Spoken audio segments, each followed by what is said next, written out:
Hola, hoy nos metemos de lleno con una figura clave, decisiva en la Iglesia del siglo IV, San Dámaso I. Un personaje fascinante, sí señor.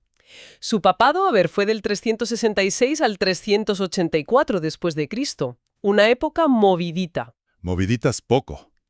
Pues eso, vamos a hacer una exploración profunda, con los apuntes que tenemos, para ver sus aportaciones. Perfecto. Queremos entender cómo este papa, en un tiempo tan convulso, para Roma y para la fe, pues cómo puso las bases de la Iglesia occidental. Sobre todo en la Biblia, la doctrina, la liturgia. Temas centrales, desde luego. Y ojo, un detalle para empezar. Su elección no fue nada tranquila. Hubo disturbios en Roma. Efectivamente. Eso ya nos da una pista del ambiente, ¿verdad? Totalmente. Vale, pues vamos a ello. Es que, a ver, para entender a Dámaso, hay que visualizar ese siglo IV. La iglesia en Roma, pues no era un bloque unido. Había tensiones, ¿no? Muchísimas. Facciones enfrentadas. Y su elección fue un ejemplo brutal. Se disputó el puesto con Ursino y acabó fatal, con enfrentamientos sangrientos. Vaya tela. Reflejaba las divisiones de fondo, y encima el lío teológico era tremendo. El arrianismo, eso de cuestionar si Cristo era totalmente divino. Llevaba tiempo dando guerra. Décadas. Y no era la única disputa, ¿eh? Hacía falta, pero vamos, una falta urgente, de claridad doctrinal, de alguien con mano firme. Y, muy importante, de herramientas fiables, de textos. Textos claros, supongo. Exacto. Textos para construir unidad. Lo fascinante es eso, cómo desde un inicio tan turbulento, un papado puede marcar un antes y un después, consolidar la Iglesia en Occidente. Era una apuesta fuerte. Me imagino el caos. Si ni las escrituras eran fiables, ¿cómo ibas a debatir o enseñar algo con coherencia? Imposible. Porque, claro, una de las primeras cosas que hizo Dámaso, y quizá la más famosa, fue meter mano a la Biblia. Los papeles dicen que las traducciones latinas que había, la Vetus Latina, Sí. estaban, y cito, llenas de errores, y que variaban mucho. ¿Errores de qué tipo? ¿Erráticas sin más o cosas más gordas? Pues de todo un poco. Había errores de copia, claro, de siglos, que podían cambiar el sentido. Normal. Pero también había diferencias grandes entre las distintas versiones de esa Vetus latina. No era una sola, ¿sabes? Era un conjunto de traducciones de aquí y de allá. Ah, vale. O sea, un lío. Un lío tremendo. Generaba confusión. Y, peor aún, podía dar pie a interpretaciones raras o alimentar las peleas teológicas. Si tú usabas una versión y yo otra que decía algo distinto, pues apaga y vámonos. El debate imposible. Exacto. Era un problema pastoral y doctrinal enorme. Y Dámaso vio clarísimo que hacía falta una versión latina única, fiable, fiel a los originales. Y para eso eligió al mejor, ¿A quién? al erudito San Jerónimo. Hombre, Jerónimo, otra figura potente. ¿Y qué le encargó exactamente? ¿Corregir 4 cosas o...? No, mucho más. Dámaso sabía que Jerónimo era un crack con los idiomas.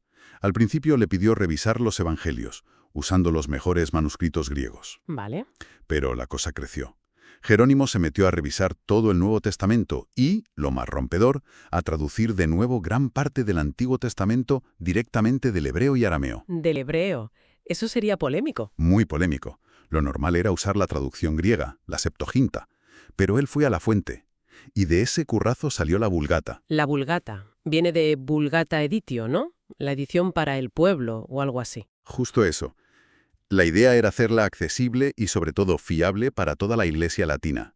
Y el impacto, ¡buah!, tremendo. ¿Se aceptó bien? Bueno, no de inmediato. Hubo gente que se resistió, acostumbrados a lo antiguo. Algunos desconfiaban de traducir del hebreo, pero al final se impuso. Claro. Se convirtió en la Biblia en Occidente. 1000 años, ¿eh? La base para todo. Predicar, estudiar, rezar. Un pilar de unidad doctrinal. Fundamental, entonces. Importantísimo. Con tanta herejía dando vueltas, tener una base textual segura y común era una herramienta potentísima. Dámaso no solo encargó una traducción, puso los cimientos culturales y religiosos de Europa, en cierto modo. Impresionante, sí. Fijar un texto común, un paso de gigante. Pero claro, tener el texto bien no basta si luego cada uno lo interpreta a su manera, ¿verdad? Efectivamente. Imagino que por eso Dámaso también fue tan firme defendiendo la doctrina oficial. Los apuntes dicen que apoyó a muerte el concilio de Nicea. Van de la mano, ¿no? texto y doctrina. Totalmente conectados. Nicea, en el 325, fue la gran respuesta al arrianismo. Dijo que el Hijo es homoousios, de la misma naturaleza que el Padre. Consubstancial, sí. Pero 50 años después, el arrianismo seguía ahí, coleando, con apoyos fuertes, incluso de emperadores, una amenaza constante. Y Dámaso se plantó. Sin dudarlo, se alineó con Nicea. Y no solo contra el arrianismo, también contra otras ideas raras, como el apolinarismo. ¿Ese que decía?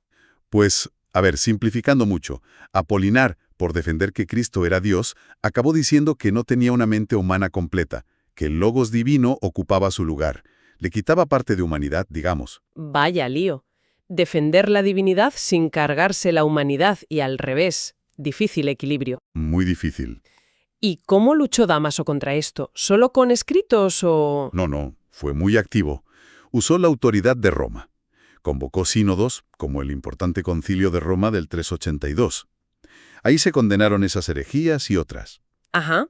Escribió a otros obispos importantes, como Basilio de Cesarea, para hacer frente común. Su defensa de que Cristo es verdadero Dios y verdadero hombre fue constante, enérgica. Era necesario, con tanta división. Esencial para la cohesión. Estaba construyendo, piedra a piedra, una identidad doctrinal clara para Occidente, con Roma como guía, apoyándose, claro, en ese texto bíblico que buscaba unificar. Todo encaja. Unidad en el texto, unidad en la doctrina. Pero aquí viene una parte que me parece súper interesante de Dámaso, porque no era solo un intelectual. Ajá. Los documentos hablan de su lado más devocional y hasta estético, su apoyo al culto a los mártires. Dice que embelleció las catacumbas y que escribía inscripciones poéticas. Esto suena distinto. Lo es, pero está muy ligado a lo otro. Es una estrategia pastoral genial. Piensa en el momento. Las grandes persecuciones ya habían pasado, desde Constantino. Claro. La amenaza ya no era el imperio pagano, sino las divisiones internas, las herejías. ¿Cómo mantener viva la fe? ¿Reforzar la identidad cristiana? Pues recurriendo a la memoria, a los héroes, a los mártires. ¿Y cómo? ¿Qué es eso de embellecer las catacumbas? ¿Poner flores? Hombre, algo más que flores. Significaba sacarlas del olvido. Algunas estaban abandonadas. Reabrirlas al culto, mejorar los accesos, poner luz. Pero sobre todo, dignificar las tumbas de los mártires más importantes. Vale. Y ahí entra su vena poética. Dámaso escribió muchos epigramas, poemas cortos, los tituli.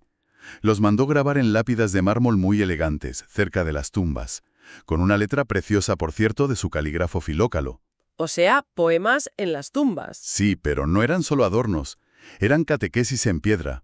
Contaban el martirio, alababan la fe del santo, a veces mencionaban su intercesión y, ojo, la importancia de Roma como guardiana de esas reliquias. Espera, entonces esas inscripciones eran como catequesis visuales y poéticas. Exacto, justo eso. Pedagogía pura a través del arte y la palabra, para gente que no sabía leer o no entendía de teología complicada. Que sería la mayoría. Claro. Ir a las catacumbas, ver esas tumbas arregladas, escuchar o leer esos poemas, era una forma superpotente de conectar con la historia de la fe, de sentirse parte, de inspirarse en esos modelos de resistencia. Qué bueno. Dámaso vio que la belleza y la emoción eran herramientas pastorales de primera. Y al honrar a los mártires romanos, reforzaba el prestigio de la Iglesia de Roma. Era decir, aquí están nuestros héroes, los cimientos. Fascinante. Une historia, fe, arte y hasta orgullo romano. Y esa búsqueda de cohesión, de identidad romana, parece que llegó a la liturgia también. Los apuntes dicen que impulsó el latín como lengua oficial en Roma. Fue un cambio brusco. Fue un empujón final a algo que ya estaba pasando. A ver, al principio en Roma se usaba mucho el griego en la liturgia. La ciudad era cosmopolita, los orígenes cristianos. Tenía sentido. Pero para el siglo IV, el latín era la lengua de la calle y del imperio en Occidente. Imponerlo en la liturgia no era solo para que se entendiera mejor, que también. Fue una decisión con mucho calado cultural y eclesial. ¿Qué tipo de calado, más allá del idioma? Pues mira, ayudaba a crear una identidad litúrgica propia para Occidente, distinta de Oriente, que era más griego. Daba unidad cultural y lingüística a la experiencia de fe de la gente de habla latina. Que eran casi todos en Occidente. La inmensa mayoría. Y superaba la fragmentación de tener cada uno sus versiones locales. Piénsalo todo junto.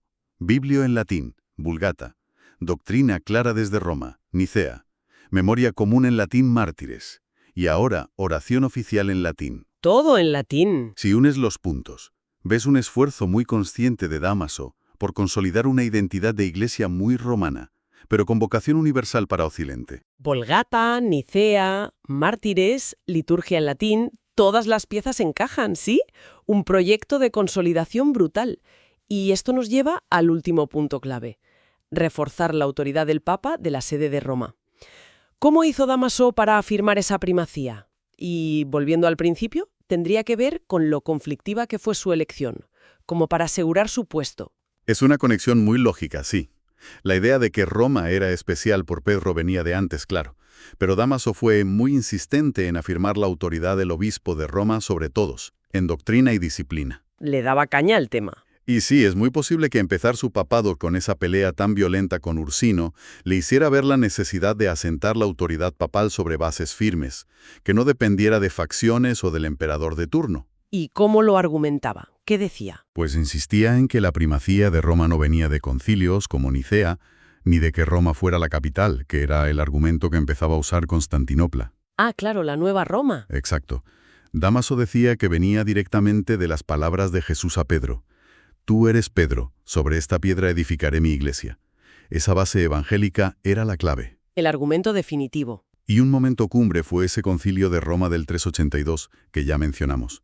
Ahí no solo se condenaron herejías, se sacó un decreto, el Decretum Gelasianum, aunque la versión final es posterior, recoge las ideas de Dámaso, que afirmaba la primacía de Pedro en Roma sobre otras sedes importantes como Alejandría o Antioquía. Les dejaba claro quién mandaba. Y, muy importante, en ese mismo contexto, reafirmando la autoridad doctrinal de Roma, se reafirmó el canon de las Escrituras, la lista oficial de libros de la Biblia. Anda.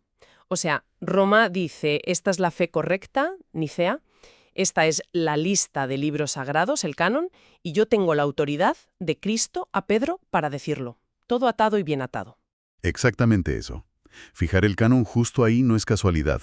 Refuerza la idea. Roma es la garante de toda la tradición apostólica. Fe, escritura y autoridad para interpretarlas.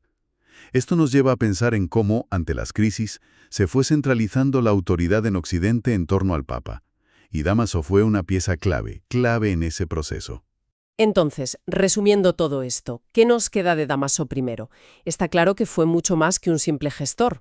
Fue un estratega, ¿no? Un custodio de la palabra escrita por la Vulgata. Sin duda. Un defensor de la ortodoxia contra la confusión, pero también un promotor de la belleza litúrgica, de la memoria colectiva con los mártires, del latín, un constructor de identidad. Precisamente. Su legado es, sobre todo, unificador. Y lo bueno es ver la coherencia de todo su proyecto en esas tres patas.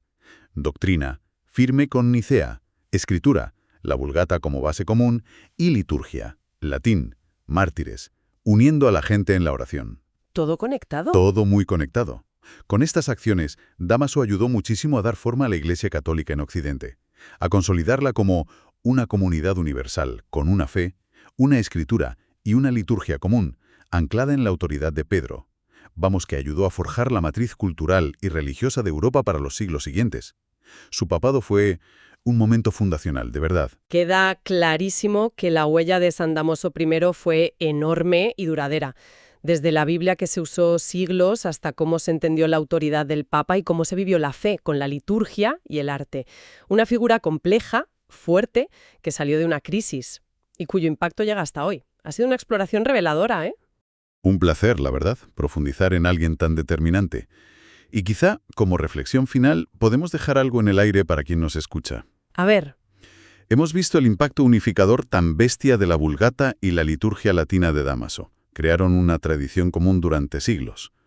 Hoy, en un mundo globalizado, la Iglesia se encuentra siempre con esa tensión. Por un lado, mantener esa tradición unificada que conecta a la gente en el tiempo y el espacio. Que tiene su valor, claro. Integrar la diversidad cultural y lingüística enorme de los fieles por todo el mundo. ¿Cómo se maneja esa tensión hoy? ¿Dónde está el equilibrio entre unidad y diversidad en la fe vivida? Es una pregunta que el legado de Dámaso, a su manera, pues nos sigue planteando.